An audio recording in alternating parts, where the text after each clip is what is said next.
Welcome to the Harry Potter Warner Brothers Studio Tour. I think every Harry Potter fan dreams of stepping into the Harry Potter universe. And on this tour, you actually can. We're going to take you on a little walkthrough journey of the studio tour so you can experience it from a distance if you can't make the trip yourself. This is all just a teaser of some of the highlights, but let's start from the very beginning. We took the free shuttle from the closest train station, and the shuttle drops us off right in front where we go through this tunnel of giant wands. Right here is the entrance. They have the letters to Hogwarts flying around, audio guides you can grab. Then there's a part of the tour they ask you not to film, so I didn't. But then you step into the Great Hall. A very cool opening sequence. The tour guide shows you a little video, they open the hall, and you get to go in and experience it the same way a first year at Hogwarts would. It is very cool. So we were on the last tour of the day, which was amazing because it was quiet. There were only a few people with us, so it felt a little more intimate. They have a bunch of this up for Prisoner of Azkaban, but I think they rotate what types of things are on display because they have probably warehouses full of this. But this is the only part of the tour where you actually have the tour guide with you. After the Great Hall, they release you into the main warehouse so you can walk through at your own pace.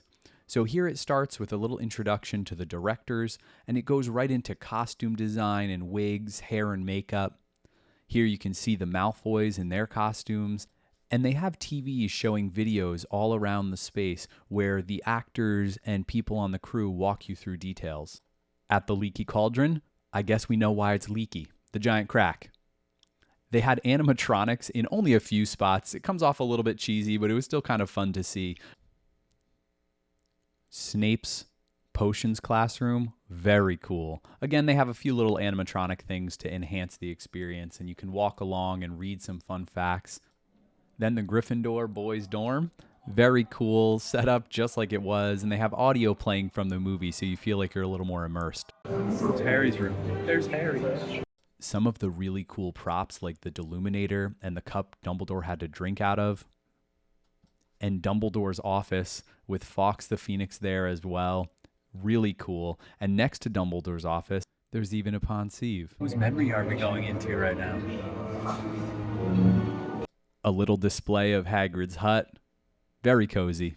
Some Quidditch things on display and some cool interactive things. A broom you can lift to your hand and green screens that make it look like you're flying. Minecart, motorcycle, more flying things. The entrance to the Chamber of Secrets. The tour guide does step back in to show you how this bus moves. So it's the night bus and it shows the rig and how they did some of this filming in those unique scenes through London. Trelawney's classroom is part of a big room where they have large items on display, entrance to Hogwarts, things from the Ministry of Magic, a classroom at Hogwarts. So here you can see that green from the Ministry and the costumes that were worn when they broke in. From Sirius Black's house, it's the Black family tree. We're in our divination class right now. Look, Trelawney's up there teaching us. We're going to read our tea leaves in a second. We're sitting on little cushions. Nice. In that same room, Defense Against the Dark Arts, Neville's grandma, and this very intense statue. Yikes. From there, you go through the Forbidden Forest. Hagrid, of course, at the entrance. But then it gets creepy. They've got the fog there. You can see the centaur. And over here, Buckbeak.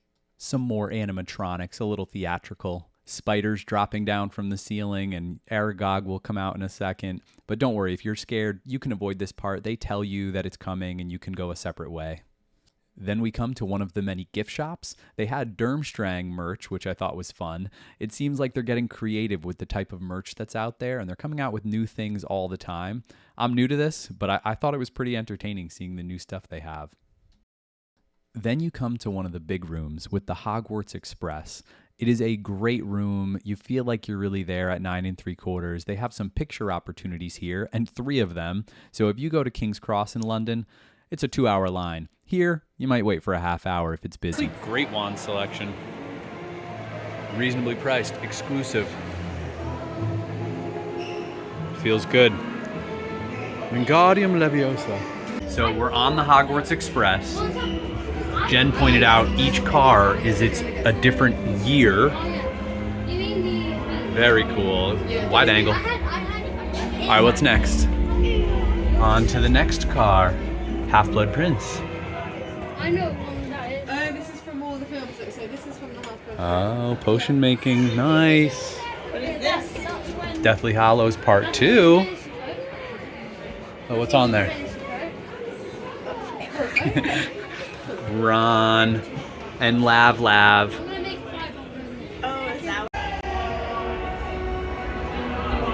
Do your own little experience over there. Extra money.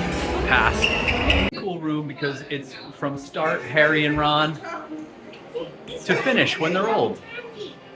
We went back for some more pictures with the Hogwarts Express. The Forbidden Forest is halfway through the tour, and there was a lot of cool stuff left to go, but we decided to slow our pace so we could really soak it in.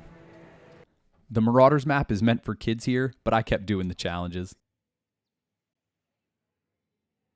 Then you come to the Backlot Cafe. There's food when you first arrive and there's food at the end, but during the tour, this is one of the major spots for food. They have butterbeer for 8 pounds, they've got classic hot dogs and hamburgers, everything's between 12 and 16 pounds, and they have some souvenir cups you can grab as well. It was pretty good.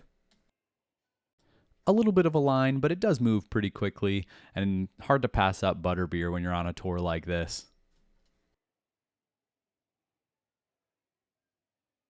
We brought our food right outside there, and look what you're next to, the bridge to Hogwarts. This is why they call it the Backlot Cafe, because this is the backlot. You're outside for this portion. It's Privet Drive, it's the night bus, it's awesome.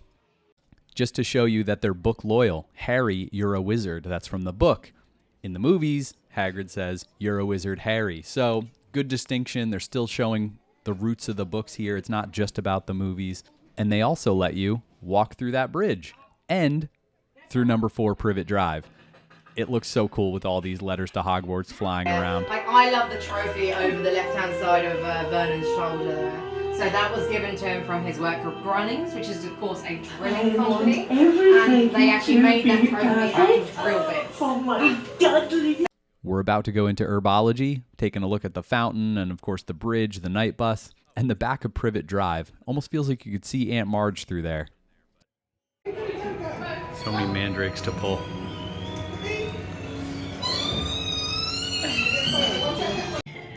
Jen's hopping in to go to Hogwarts. She's even driving. So after the backlot, you see a lot of the prosthetics. They have a lot on display. Some of them pretty creepy, but it's a cool space. Professor Flitwick and some goblins. Grip hook on the right there. Yikes. Then they have models from different things in the movie. That's Gringotts. And there's Gringotts from another angle. Then one of my favorite parts, when you step into Gringotts.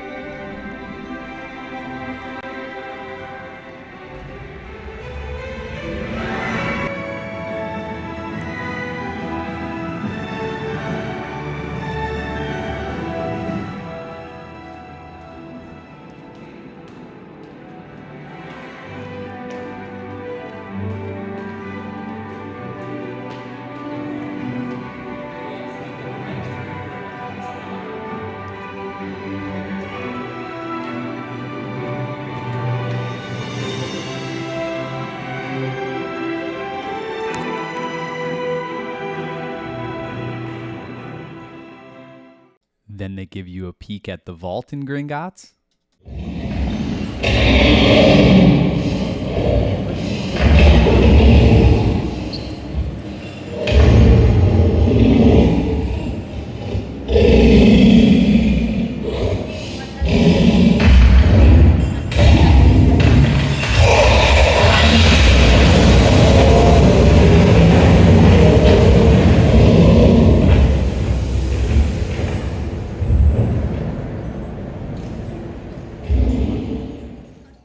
Then after that fun dragon encounter, you get to Diagon Alley. I didn't film this enough. I think I was just soaking it in the moment, but it's cool.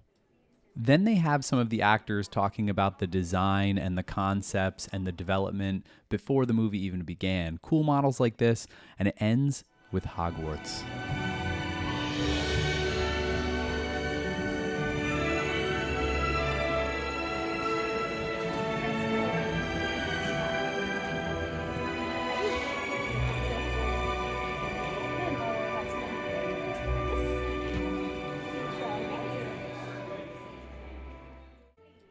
At this point, we were the last people in the whole studio. A security guard was talking with us here and walking with us because we were the last people. She had to clear the place out.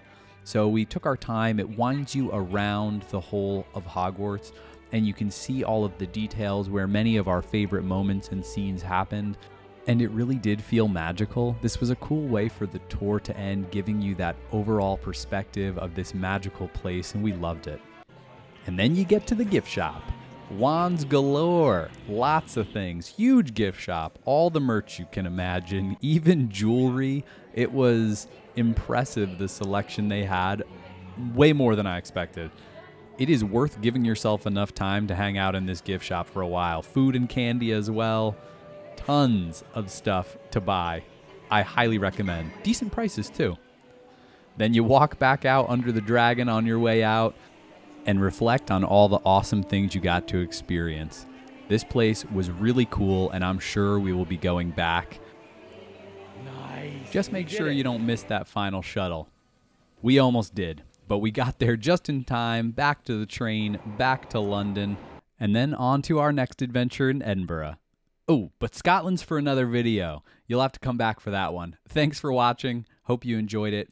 Maybe this helped you prepare for your own future trip, or maybe this helped you experience it vicariously through us. But either way, I'm thankful that you took the time to watch. Feel free to leave anything in the comments if you have questions. Bye.